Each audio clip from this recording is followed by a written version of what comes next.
ಜಟಕ ಬಂಡಿ.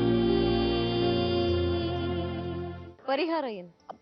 ಪರಿಹಾರ ಈಗ ಸದ್ಯಕ್ಕೆ ನಾನೊಂದು ಮಾಡಿದೀನಿ, ಸರಿ ಹೋಗಿದ್ದಾರೆ, ಅವ್ರಿಗೆ ಸರಿ ಮಾಡಿದೀನಿ. ಯಾಕಂದ್ರೆ ಈ ಮುಂಚೆ ಇದ್ದಿದ್ದು ಫೇಸ್ ಈಗಿಲ್ಲ ಅವ್ರಿಗೆ. ಸತ್ಯ ಮೇಡಮ್, ಕ್ರಿಯೆ ಹೌದಾ? ಹೌದು. ಆಗಿನ ಮುಖಕ್ಕೂ ನಾವು ಡೈಲಿ ನೋಡ್ತಿದ್ದೆ ಡಿಫರೆನ್ಸ್ ಇದೆ. ಡಿಫರೆಂಟ್. ಯಾಕಂದ್ರೆ ನಾನು ಆವಾಗ್ಲೇ ಅವರಿಗೆ ನಮ್ಮದೇ ಆದ ತತ್ವದಲ್ಲಿ ಲಾಕ್ ಮಾಡ್ತೀವಿ, ಅಂದ್ರೆ ಆ ಸೂಕ್ಷ್ಮ ಶರೀರವನ್ನ ಲಾಕ್ ಮಾಡಿಟ್ಟಿದ್ದೀನಿ. ಅವರು ಅದನ್ನು ಅವಾಗ್ಲೇ ಮಾತಾಡುವಾಗ, ಜನರಲ್ ಆಗಿ ಮಾತಾಡುವಾಗ ಅದನ್ನ ಹೇಳಿದ್ರು. ಅಂದ್ರೆ ಮೊದ್ಲಿಗೆ ನಾನು ದೇವ್ರು ಬಂದಿದ್ದೀನಿ ಅಂತ ಕೂತ್ಕೊಂಡು ಅವ್ರು ಹೇಳುವಾಗ ಅದು ಅವ್ರಿಗೆ ಅನುಭವಕ್ಕೆ ಬರುತ್ತೆ. ಯಾಕಂದ್ರೆ ಆ ವರ್ಕೌಟ್ ಆಗತ್ತದು, ಆ ಒಂದು ಅನುಭವ. ಅವ್ರು ಇವಾಗ ನನ್ಗೆ ಇಲ್ಲಿ ಗಾಳಿ ಇದೆ ಅಂದ್ರೆ ತೋರ್ಸ್ಲಿಕ್ಕೆ ಬರಲ್ಲ, ಉಸಿರಾಡ್ತಾ ಇದ್ದೀನಿ ಮೀನ್ಸ್ ಗಾಳಿ ಇದೆ, ಅದು ಅವರು ಅನುಭವ ಪಟ್ಟಿದ್ದಾರೆ.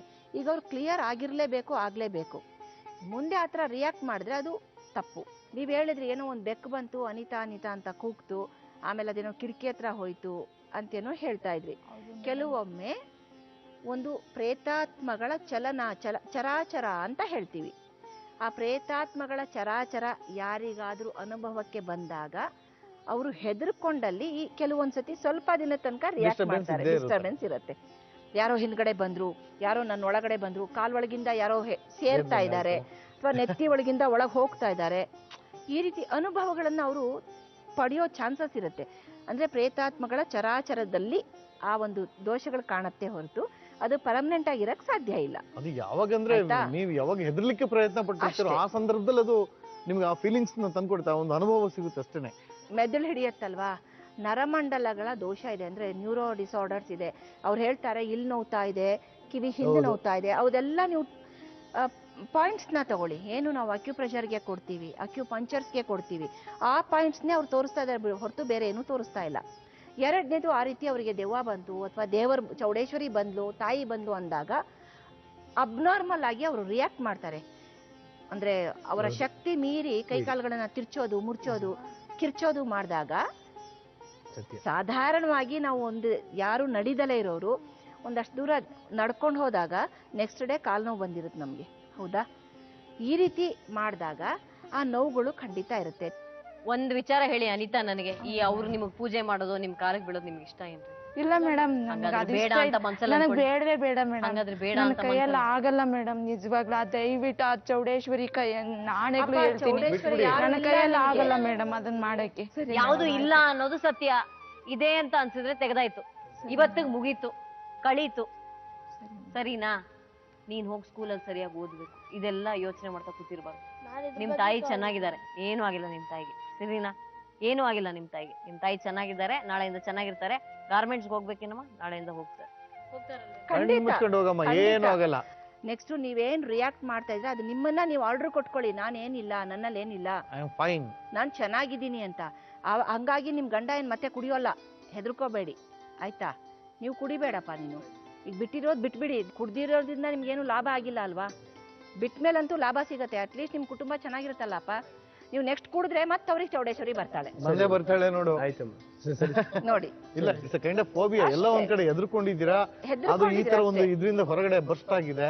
ನಿಂಗೇನೋ ಒಂದು ಪ್ರಾಬ್ಲಮ್ ಹಾದ್ ಹೋಗಿತ್ತು, ಅದು ಕ್ಲಿಯರ್ ಮಾಡಿದೀನಿ ನಾನು. ಮತ್ತೆ ಇನ್ಮೇಲೆ ವಿಭೂತಿ ತಿನ್ನೋದು, ಕರ್ಪೂರ ತಿನ್ನೋದು ಪ್ರಯತ್ನ ಪಡ್ತೀಯಮ್ಮ?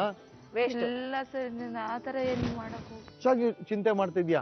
4 ಜನರ ತರ ನಾನು ಶ್ರೀಮಂತನ ಆಗ್ಬೇಕಾ ಬೇಡ್ವಾ, ನನ್ ಮನೆ ತರ ಉದ್ಧಾರ ಆಗ್ಬೇಕು, ಈ ಒಂದು ಮನಸ್ಸಿನಲ್ಲಿ ಇತ್ತು ಡೆಫಿನೆಟ್ಲಿ ಕಣ್ಣು ಉಬ್ಬುತ್ತೆ, ಕೈ ಉಬ್ಬುತ್ತೆ, ಕಾಲು ಎಲ್ಲದೂ ಉಬ್ಬುತ್ತೆ. ಮಾಳವಿಕಾ ಮೇಡಮ್ ಹತ್ರ ಹೋಗೋಣ, ನಡೀರಿ ಅಂತ ಒತ್ತಾಯ ಮಾಡ್ತಿದ್ರು. ನಡಿಯಪ್ಪ ಅಂತ ಅಲ್ಲೆಲ್ಲ ಹುಡುಕಿ ಮಾಡಿ ಬಂದು ಒಂದ್ ಕಡೆ ಸೇರಿದ್ವಿ. ನಮಗೂ ತೃಪ್ತಿ ಆಯ್ತು, ಅವ್ರಿಗೂ ಮನಸ್ಸಮಾಧಾನ ಆಗ್ಲಿ, ಚೆನ್ನಾಗಿರ್ಲಿ. ಏನಮ್ಮ ಇನ್ನು ಏನಮ್ಮ ಯೋಚನೆ? ಸರಿ ಹೋದ್ರೆ ಸಾಕು ಮೇಡಮ್. ಇವತ್ತೇ ನೆಕ್ಕಿರೋದು ನಕ್ಬಿಡಮ್ಮ, ಜೋರಾಗಿ ನೈಟು ಇವತ್ತೇ ನೆಕ್ಕಿರೋದು. 9 ತಿಂಗಳಾಗಿ ನೆಕ್ಕಿರಲಿಲ್ಲ. ನಕ್ಬಿಟ್ರೆ ನೋವು ಹೊರಟೋಗುತ್ತೆ ಅಂತ. ನಕ್ಬಿಟ್ರೆ ನೋವು ಹೊರಟೋಗುತ್ತಮ್ಮ.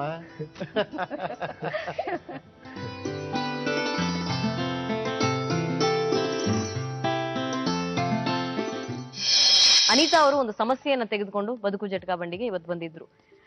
ತನ್ನ ಮೇಲೆ ಚೌಡೇಶ್ವರಿಯ ಆವಾಹನೆ ಆಗುತ್ತೆ ಅಂತ, ಅಂದ್ರೆ ತಾನು ಚೌಡೇಶ್ವರಿ ಆಗ್ಬಿಡ್ತೀನಿ ಅನ್ನುವ ನಂಬಿಕೆ ಅವರಿಗೆ, ಅವರ ಮನೆಯವರಿಗೆ, ಎಲ್ಲರಿಗೂ ಇತ್ತು.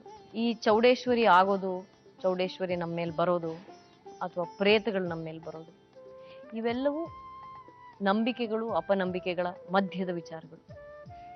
ಕೆಲವರು ನಂಬ್ತಾರೆ, ಕೆಲವರು ನಂಬೋದಿಲ್ಲ. ಆದರೆ ನಂಬುವವರಿಗೆ ನಂಬದವರಿಗೆ ಇಬ್ಬರಿಗೂ ಇದರಿಂದ ತೊಂದರೆನೇ ಆಗೋದು. ಅಂದ್ರೆ ಈ ಚೌಡೇಶ್ವರಿಯ ಆವಾಹನೆಯಿಂದ ಅವ್ರ ಮನೆಯಲ್ಲಿ ಯಾವ್ಯಾವ ತೊಂದರೆಗಳಾಗ್ತಾ ಇತ್ತು ಅನ್ನೋದನ್ನು ಅನಿತಾ ಸ್ಪಷ್ಟವಾಗಿ ಹೇಳಿದ್ರು. ಅವ್ರ ಕೆಲ್ಸಕ್ಕೆ ಹೋಗಕ್ಕಾಗ್ತಿರ್ಲಿಲ್ಲ, ಸರಿಯಾಗಿ ನಿದ್ದೆ ಮಾಡೋಕ್ಕಾಗ್ತಿರ್ಲಿಲ್ಲ, ಶರೀರದಲ್ಲೆಲ್ಲ ನೋವಿರ್ತಾ ಇತ್ತು, ಸಿಕ್ಕಾಪಟ್ಟೆ ನೋವು ಬರ್ತಾ ಇತ್ತು, ಕಣ್ಣೆಲ್ಲ ಕೆಂಪಾಗ್ಬಿಡ್ತಾ ಇತ್ತು. ಹಾಗಾಗಿ ಇದೊಂದು ರೀತಿಯ ಎಕ್ಸ್ಟ್ರೀಮ್ ಸ್ಟೆಪ್ ನನ್ನ ಪ್ರಕಾರ. ಹಿಂದಿನಿಂದಲೂ ಅಂದ್ರೆ ಪ್ರಾಚೀನ ಕಾಲದಿಂದಲೂ ನಮ್ಮ ಸಮಾಜದ, ಹಿಂದೂ ಸಮಾಜದ ಮಹಿಳೆಯರು ತೆಗೆದುಕೊಳ್ಳುವಂತಹ ಎಕ್ಸ್ಟ್ರೀಮ್ ಸ್ಟೆಪ್ ಇದು. ಯಾವಾಗ ತಮ್ಮ ಹಿಡಿತಕ್ಕೆ, ತಮ್ಮ ನಿಯಂತ್ರಣಕ್ಕೆ ತಮ್ಮ ಬದುಕು ಸಿಗೋದಿಲ್ವೋ ಅಥವಾ ತಮ್ಮ ಕುಟುಂಬ ಸಿಗೋದಿಲ್ವೋ ಆವಾಗ ಚೌಡೇಶ್ವರಿ ಪ್ರೇತ ಎಲ್ಲವನ್ನೂ ಆವಾಹಿಸ್ಕೋತಾರೆ. ಹಾಗಾದ್ರೂ ಇವರು ನಮ್ಮ ಮಾತನ್ನ ಕೇಳಲಿ ಅನ್ನುವ ಒಂದು ಚಿಕ್ಕ ಆಸೆ ಅಷ್ಟೇ. ನಿಧಾನವಾಗಿ ಅವರು ಯಾವ ಪ್ರಯೋಗವನ್ನ ಬೇರೆಯವ್ರ ಮೇಲೆ ಮಾಡೋಕ್ ಹೋಗ್ತಾರೋ ಅದು ಅವರನ್ನೇ ತಿನ್ನೋಕ್ ಶುರು ಮಾಡುತ್ತೆ. ಪ್ರಾಯಶಃ ಅನಿತಾಗಾಗಿದ್ದು ಇದೆ. ನಾನು ಸೂಕ್ಷ್ಮವಾಗಿ ಹೇಳ್ತಾ ಇದ್ದೀನಿ, ಬಿಡಿಸಿ ಹೇಳಿದ್ರೆ ಅನೇಕ ಹೆಣ್ಮಕ್ಳಿಗೆ ನೋವಾಗಬಹುದು. ಆದ್ರೆ ಯಾವುದಕ್ಕೂ ಈ ಥರದ ಎಕ್ಸ್ಟ್ರೀಮ್ ಸ್ಟೆಪ್ ಮದ್ದಲ್ಲ. ನಾವು ನಮ್ಮ ವಾಸ್ತವನ್ನ ಅರ್ಥಕೊಂಡು ನಮ್ಮ ಹಿಡಿತಕ್ಕೆ ಸಿಗದೆ ಇರೋದನ್ನ ನಮ್ಮ ರೀತಿಯಲ್ಲಿ ಬಗೆಹರಿಸ್ಕೊಳ್ಬೇಕೇ ವಿನಃ ದೇವರು, ಪ್ರೇತ, ಭೂತ ಇವುಗಳ ಭಯವನ್ನಿಡಿಸಿ ತುಂಬಾ ದಿವಸ ನಾವು ಯಾರನ್ನು ಹಿಡಿತದಲ್ಲಿ ಇಟ್ಕೊಳಕ್ ಆಗೋದಿಲ್ಲ. ನಮ್ಮ ಕುಟುಂಬವನ್ನ ಸಮೇತವಾಗಿ ನಿಧಾನವಾಗಿ ಅದು ನಮಗೆ ಒಂದು ರೀತಿಯ ಅಪಾಯವಾಗೋಕ್ಕೆ ಪ್ರಾರಂಭ ಆಗುತ್ತೆ. ಇವತ್ತು ಸಾಯಿ ಅವರು ಮತ್ತು ಚಂದು ಪಾಂಡೆ ಅವರು ಇಬ್ರು ತಮ್ಮದೇ ಆದ ರೀತಿಯಲ್ಲಿ ಅನಿತಾಗೆ ಒಂದು ರೀತಿಯ ಸಾಂತ್ವನವನ್ನ, ಪರಿಹಾರವನ್ನ ಸೂಚಿಸಿದ್ದಾರೆ. ಸಾಮಾನ್ಯವಾಗಿ ಹೀಗೆ ಬರುವ ಎಲ್ಲರನ್ನೂ ನಾನು ಸೈಕಿಯಾಟ್ರಿಸ್ಟ್ ಹತ್ರನೇ ಕಳಿಸೋದು. ಬೇವಿನ ಸೊಪ್ಪು ಮೂಲಕ ದೇವ್ರನ್ನ ಬಿಡಿಸೋರ್ನ, ದೆವ್ವಾನ್ ಬಿಡಿಸೋರ್ನ ವೈಯಕ್ತಿಕವಾಗಿ ನಾನು ನಂಬೋದಿಲ್ಲ. ಹಾಗಾಗಿ ಸೈಕಿಯಾಟ್ರಿಸ್ಟ್ಗೆ ಬೆರಳು ತೋರಿಸ್ಬಿಡ್ತೀನಿ, ದಯವಿಟ್ಟು ಅಲ್ಲಿಗೆ ಹೋಗಿ ಬಗೆಹರಿಸ್ಕೊಳ್ಳಿ ಅಂತ. ಎಲ್ಲೋ ಇವೆರಡರ ಮಧ್ಯದ ದಾರಿಯನ್ನ ಇವತ್ತು ಸಾಯಿ ಅವರು ಮತ್ತು ಚಂದು ಪಾಂಡೆ ಅವರು ಹಿಡಿದಿದ್ದಾರೆ. ಅಂದ್ರೆ ದೇವರು ದೆವ್ವ ಎಲ್ಲ ಇದೆ, ಆದ್ರೆ ಇವ್ರ ಮೇಲೆ ಸದ್ಯಕ್ಕಿಲ್ಲ ಅನ್ನೋದನ್ನ ಹೇಳಿದ್ದಾರೆ. ಹಾಗಾಗಿ ಎರಡೂ ಬಗೆಯ ಸಾಂತ್ವನ ಸಿಕ್ಕಿದೆ ಅಂತ ನಾನು ನಂಬುತ್ತೀನಿ. ಮತ್ತೊಂದು ಸಂಚಿಕೆಯಲ್ಲಿ ನಿಮ್ಮೆಲ್ಲರನ್ನ ಭೇಟಿ ಆಗ್ತೀನಿ.